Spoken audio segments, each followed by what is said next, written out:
There are hundreds of quotes that illustrate the meaning of leadership, some more poignantly than others. Let's see, there's this famous one by John C. Maxwell. Leaders become great, not because of their power, but because of their ability to empower others. Then there's the popular John Quincy Adams quote, if your actions inspire others to dream more, do more and become more, you are a leader. And don't forget Andrew Carnegie's no man will make a great leader who wants to do it all himself or get all the credit for doing it. There's no I in leader. No matter how you describe it, there's no I in leader. The words of well-known leaders, both past and present, have been immortalized so that we may all collectively uphold the principle that leadership is more about our influence over others than it is about ourselves. Many aspiring leaders stumble over this concept, believing that in order to achieve leadership, there's a predetermined set of actions they need to take. They might try their hardest to stand out in a new role, striving to be recognized for merit and performance. They may be labeled a leader by those who recognize the potential within them. They may be promoted, and they may earn the respect of their peers. But these things alone do not cultivate true leadership. There's certainly nothing wrong with striving, or even overachieving, but leadership isn't a title, or some fancy letters you get to add to your name after obtaining a certification.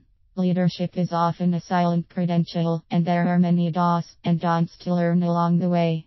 Being C-level doesn't make you a leader. Some guys have all the luck, charm, charisma, enthusiasm, a gently commanding presence, and others, well, not so much.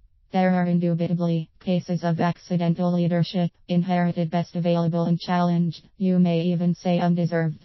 But in the case of leaders who are more than just your bosses or superiors, there's typically some universally accepted formula for their influence, and I'm not talking about C-suite titles, business savvy, or fancy suits. Ingredients of quality leadership.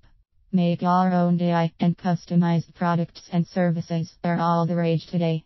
We even have the ability to modify the genetic makeup of certain foods.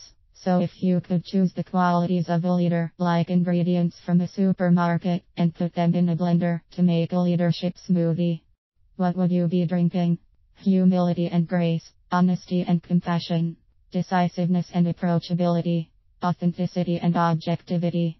Many of the people who are considered leaders today, whether unsung or well known, most likely possess more than one of those traits. Maybe they're also receptive and strategic, responsive and tactful, adaptable and responsible, transparent and trustworthy.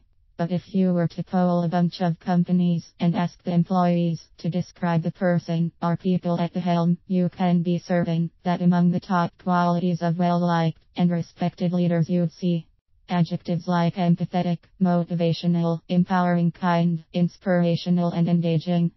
More is caught than taught. It has been said that bad leadership is contagious. Jack Zinger's article from Forbes.com, called The Results Are In.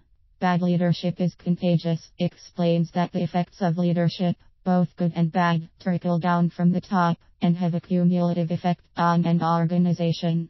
Zinger's research further supports the concept that leadership is not about the individual, but the effects he or she has on others. The best leaders are those who lead by example and whose behavior, work ethic, and disposition are consistently worthy of emulation and yield an enjoyable company.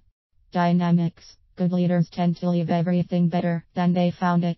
Optimism and improvement seem to be hardwired or second nature to them. These leaders are typically proactive, mindful, even-keeled, and adept at communicating candidly. Needless to say, employees are much more likely to embrace a company's directives when the investment and buy-in from their superiors is clear. If a boss or leader is characteristically disengaged, disrespectful, or otherwise behaving negatively, other team members will begin to feel insignificant, misguided, and will be more apt to fall out of line. It's simple. People mimic the behaviors of those around them, for better or for worse. This can create rapport or discord, and the latter can spread like a virus to poison the company from the inside. Leaders rarely call themselves leaders. Leadership isn't always a lifelong endeavor, it can be achieved at any time. If you are already a leader, you may not think of yourself as such. You may not realize that others perceive you as a leader. Even if you don't fulfill a traditional leadership role, if you affect others in a positive way, motivating them to take action and be open to change, then congratulations, you are a great leader. But if you don't consider yourself a leader and you aspire to become one, I would offer you 2 pieces of advice. 1. Don't be afraid to fail. Aim high, miss high. Try new things. Speak up. 2. Pay attention to how you relate to others and how others respond to you. Engage in teamwork whenever possible and try your best to cultivate a sense of support and encouragement among your peers or your department. Who am I to give such advice? What makes me credible in this department? I don't know, probably not much, other than having observed plenty of poor leadership, and having had the privilege of working for and being friends with some really great leaders. Comparison and hindsight are valuable facets of experience, and experience can be a great stand-in for credibility. What leadership means to me? I think much of leadership is about using your gifts. My pastor delivered a church sermon a couple of weeks ago about how being gifted is part of one's salvation, and ignoring our gifts is like stagnating and resisting that sanctification. Whether or not you appreciate the religious analogy, think of the unique gifts, personal or corporate, possessed by a memorable leader in your life. Is he a gifted artist? Is she a talented chef? Is she an enthusiastic team builder? Is he a captivating public speaker? Does she have the gift of diplomacy? Is he skilled in the art of persuasion? And how much of your perception of this leader is shaped by the ways in which they utilize their gifts? Isn't that much of what you admire about them? How have those gifts contributed to their success? How might their reality be different if they didn't employ their unique gifts? Leadership also seems to encompass personal development across the board. Great leaders are always soaking up knowledge and looking for ways to improve and innovate.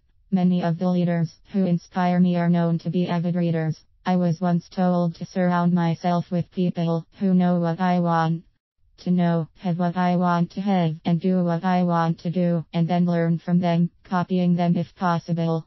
I'm all for reading personal development material, some call it self-help, but I think in the professional realm, it's not as made fun of. Some of my favorite books on leadership are The 360 Leader by John C. Maxwell and How to Win Friends and Influence People by Dale Carnegie. Whether you enjoy books or brushing up on articles and podcasts, reflecting on leadership material is a great way to nurture and shape your perspective towards leadership and even life in general.